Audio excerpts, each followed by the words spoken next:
Welcome to the Register's Report. My name is John Buckley, and this show is about Plymouth County real estate. This is our 180th show here at the local scene.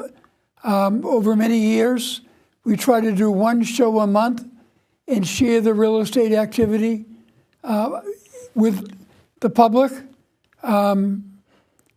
This show, the headlines were for the month. August numbers show a slight downturn, and I'm going to get through the numbers. I'm going to talk a little bit about some of our great county history and some of our Plymouth colony history. We had 740 deeds recorded in August, little lower than July. There were 747 deeds in July, 2% down, 2% more rather than last year's deeds, and up 4% year to date.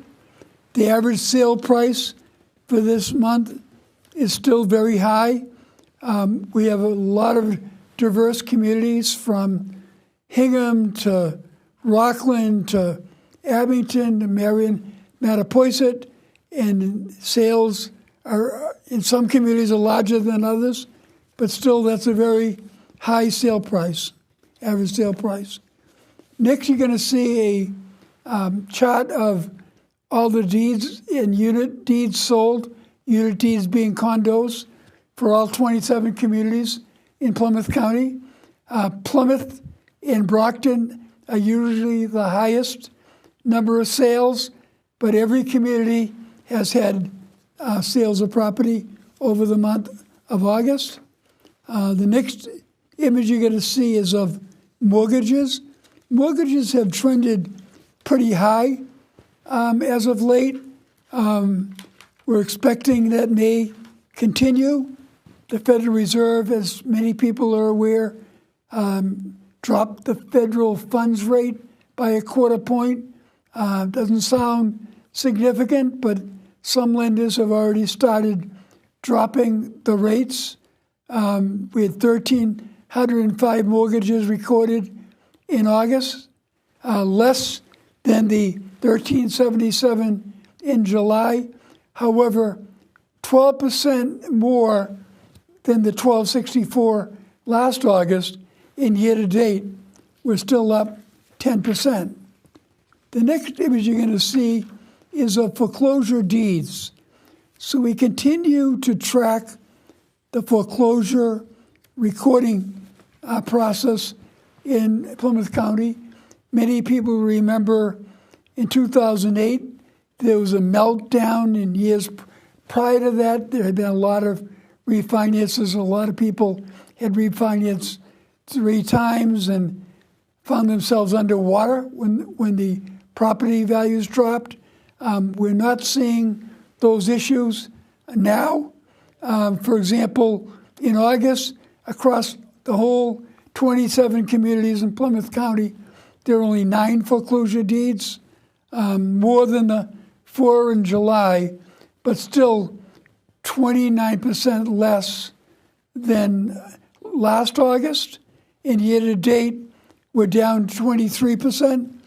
There was a foreclosure moratorium years ago during COVID, and a lot of the lenders really haven't brought a lot of those to the forefront.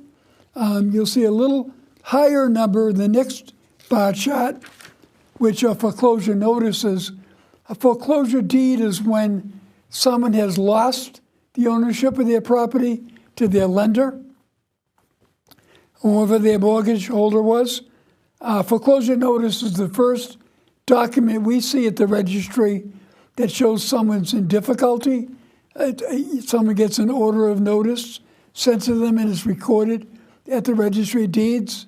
There were 44 foreclosure notices in August, more than 32 in July, 15% lower than last August. And if you find yourself facing difficulty in paying your mortgage for loss of job, health issues, whatever, my suggestion always is reach out to a federal housing counselor like a NeighborWorks and see if they can help you modify the terms of your loan because nobody wants you to go into foreclosure.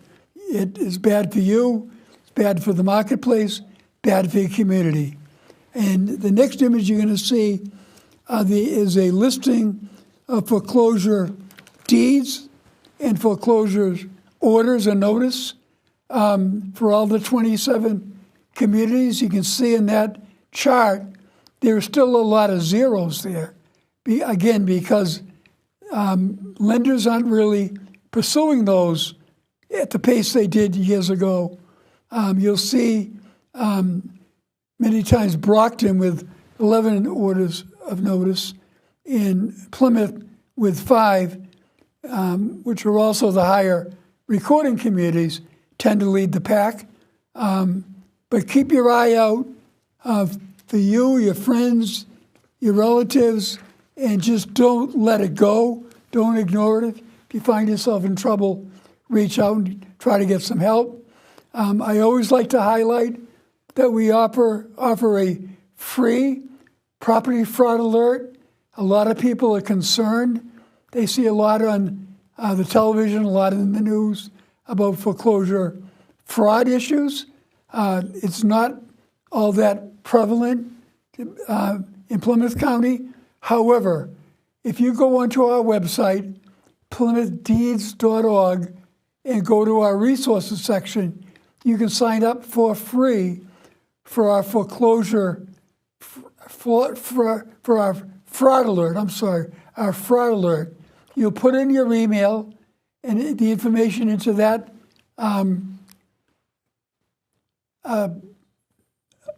connection, and anytime there's something recorded in your name, you'll get an email. Now, it may be something that you're looking for, like that you've paid off your mortgage, a mortgage discharge, but it's always a good way to be vigilant when you own your home.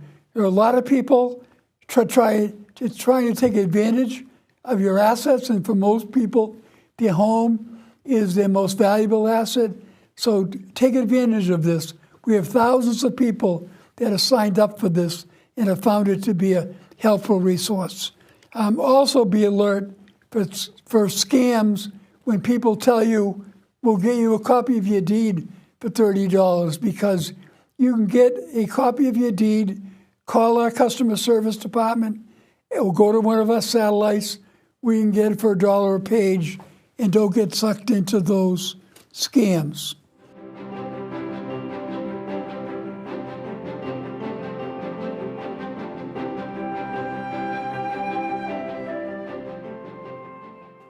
So a little bit now about our county history. We've done notable land records for many years. And this year is an interesting one. Rocky Marciano was a Brockton person who became, after trying for Major League Baseball and after serving in the Army, he became a boxer. And he achieved great fame as a boxer. He changed his name from Rocky Francis Marciano to an easier name for the media and for the announcers, to Rocky Marciano. He became the heavyweight boxing champion of the world. He had 49 fights, 43 of them which were by knockout, and he's considered one of the greatest heavyweight boxers and one of the greatest athletes of all time. He was born on Dover Street and raised on Dover Street in Brockton. Just this Saturday, that property was celebrated as having been listed on the National Register of Historic Places, a great celebration. The homeowner currently did a lot of work to get that done, and there's a plaque on that side of the front building on the left-hand side And if you ever want to go and visit the memorabilia that are in that place, look up Mr. Kassiri and give him a call because he loves to show it off. But it's a great, proud tradition of Plymouth County history, and I'm glad it made the National Register. The next notable is there was a celebration recently about the 100th anniversary of D.W. Field Park. D.W. Field Park is in Brockton, and a gentleman, a merchant in Brockton by the name of Daniel Waldo Field, donated all that land of the park and the adjacent golf course. He was a prominent early 20th century industrialist, primarily in the shoe business, of which Brockton was very famous. And he was a promoter of industry, but he believed that a city required natural and architectural beauty in order for its inhabitants to have true happiness. He donated that land for the benefit of all the people of the city. It is Brockton's crown jewel. It's over 700 acres on the north side of Brockton. It actually extends into the town of Avon, but it's a great place to walk, to run, to hike, and with the golf course for a public course, it's one of the best courses around. It's managed by the city of Brockton. It is also on the National Register of Historic Places, and there's a great organization, the D.W. Field Park Association, that promotes that and has many events on that site.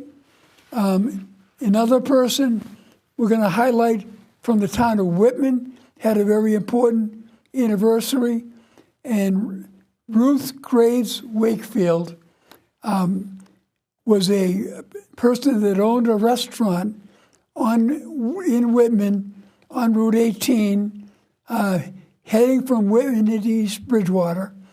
And the building has built in 1709, and it was the original toll house back then, and it served as a haven for road-weary travelers. You could stop, have a meal. You could stay overnight. They had rooms if you needed to. It was owned later by Ken and Ruth Wakefield. And one day, Ruth Wakefield was making butter drop dew cookies, and she ran out of chocolate. So she took some Baker's semi-sweet chocolate bar, chopped it up into tiny bits, and added them to her dough. The response to her accidental discovery was tremendous, and the cookie became very, very popular. So much so that Nestle's bought the recipe from her, and it is now printed on the back of every Nestle semi-sweet chocolate bar wrappers in the small morsels that you make chocolate chip cookies with. The toll house burnt down in 1977 on New Year's Eve. However, the cookie lives on. It is the official cookie of the Commonwealth of Massachusetts. And last but not least, it's one of our colonial records. We've told a lot of these stories since the Plymouth 400. Plymouth 400 celebrated the Plymouth colony. Unfortunately, 4 years ago, it was COVID time. Many of the events got canceled. But we continue to tell stories from our great historical records. And this is a story of an agreement where people would sell the estates of land, and as part of selling the estates of land, it was signed upon death in process as executors. The executors of the time were really well-known names: William Bradford, Edward Winslow, Thomas Prince, and they actually conveyed the information from a ship through a probate process that is a very interesting document to read. On the last Friday of the month, we show that document off, then you can come see it. I want to thank the local scene for helping me with this show again. We love to share this information with the public. For most people, your home is your most valuable asset. So we've just entered into the fall. I hope you had a great summer, and we'll see you next month.